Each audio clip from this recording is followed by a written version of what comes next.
উপজেলা চেয়ারম্যানের একটা গাড়ি থাকে, আমরা ভাড়ায় গাড়ি চালাইতে হয়। আমাদেরকে যদি আমরা লজ্জা এটা বলতে পারি না।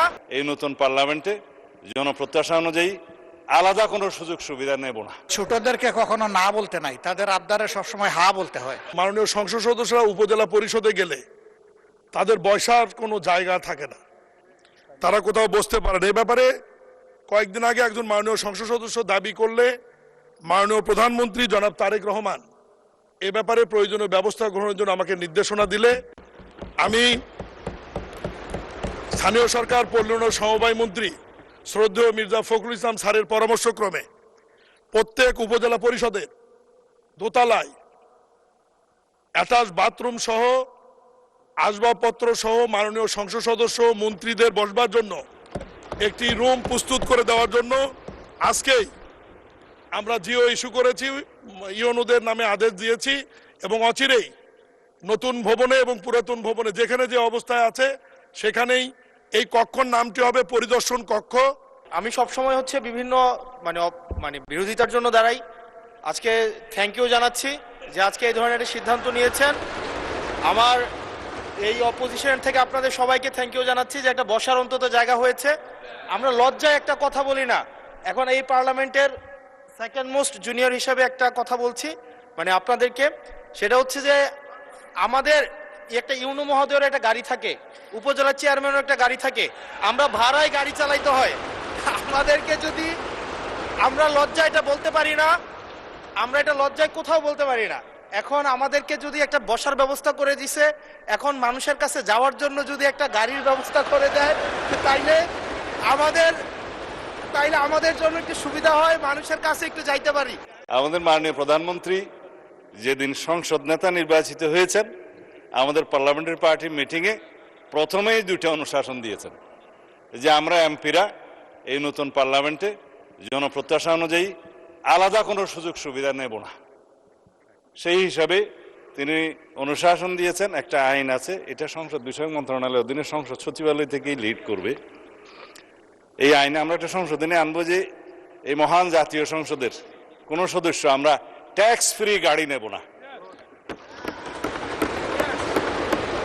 এইটা মাননীয় সদস্য বাদে বাকি সবাই তালে দিছে, কিন্তু আমাদের মাননীয় সদস্য ছাড়া দিছে।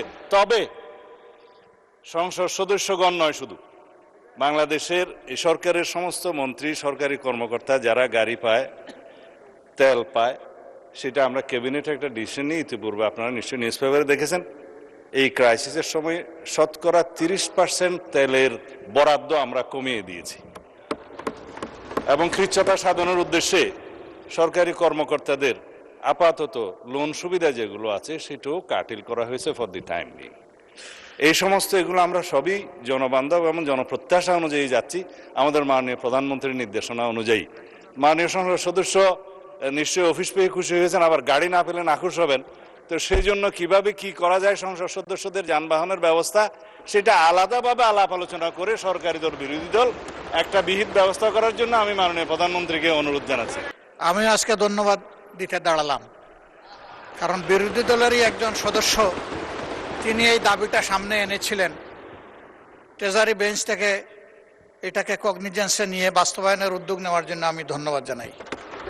তবে একটা কথা আছে যে ছোটদেরকে কখনো না বলতে নাই, তাদের আবদারে সবসময় হা বলতে হয়। হাসনাত আব্দুল্লাহ বলে ফেলেছে, সাথে সাথে না না বললে আমি বেশি খুশি হইতাম। আমি চিন্তা করেছিলাম যে এত বড় খবরের পরে বিরোধী দল থেকে কিছু মিষ্টি খাওয়াই দিব, কিন্তু এখানে এসে বাধাগ্রস্ত হয়ে গেছি, পারলাম না, একটা ধাক্কা খাইলাম। মাননীয় স্পিকার, আপনাকে ধন্যবাদ। মাননীয় বিরোধী দলের নেতা স্বরাষ্ট্রমন্ত্রী তার শেষ লাইনে বলেছেন যে এটা তারা বিবেচনা করে দেখবেন। আমির এ জামাত বর্তমান বিরোধী দলের নেতা, উনি আমাদের মাননীয় প্রধানমন্ত্রী বলেছেন ওনাদের সংসদীয় বৈঠকে ওনারা গাড়ি নেবেন না, ট্যাক্স ফ্রি। কিন্তু আমাদের পক্ষ থেকে আমরা, আমাদের আমির জামাত বিরোধী দলের নেতা, বহু আগেই আমাদের পক্ষ থেকে বলা হয়েছে যে আমরা ট্যাক্স ফ্রি গাড়ি নেব না। সাথে সাথে বলেছেন আমরা কোনো জায়গা, কোনো ব্লক এমপিদের নামে বরাদ্দকৃত কোনো জায়গাও আমরা নেব না মাননীয় স্পিকার। এই জন্য আমি এই কথাটা সংসদকে জানানোর জন্যই পয়েন্ট অফ অর্ডার দাঁড়ালাম মাননীয় স্পিকার। আপনাকে ধন্যবাদ। কেউ হাতের তালি দিল না মাননীয় স্পিকার, আমরা কিন্তু দুই হাতেই অফিসের জন্য দিলাম। আমাদের অপোজিশন লিডারকে কেউ হাতের তালি দিল না মাননীয় স্পিকার, আমি দিচ্ছি।